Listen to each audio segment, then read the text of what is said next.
Salam değerli izleyiciler, 2 iyul 2025-ci il Azərbaycan və Rusiya arasında müharibə olub olmaması ilə bağlı vacib bir açıqlamanı diqqətinizə çatdırıram.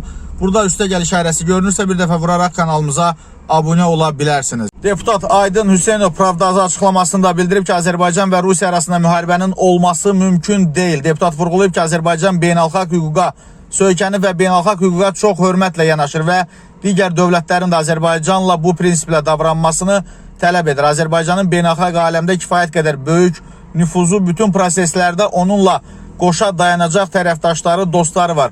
Azərbaycan ordusunun rəşadəti, qüdrəti də hər kəsə məlumdur. Rusiya və digərləri Azərbaycanı 20-30 il əvvəlki Azərbaycan hesab etməməlidir. Bu illər ərzində Azərbaycan öz ordusunu daha möhkəmləndirib, hərbi gücünü artırıb və öz suveren ərazisini qorumağa qadirdir. Bugün Azərbaycanın Rusiya ilə müharibə vəziyyətinə gətirəcək hər hansı davranışı olmayıb.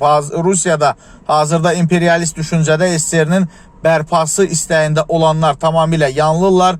Bugün dünya dəyişib, Rusiya belə davranışla əslində beynəlxalq aləmdə öz nüfuzunu itirir. Məlumdur ki, Rusiyanın Ukraynaya qarşı apardığı müharibə heç də ona nüfuz və uğur gətirməyib.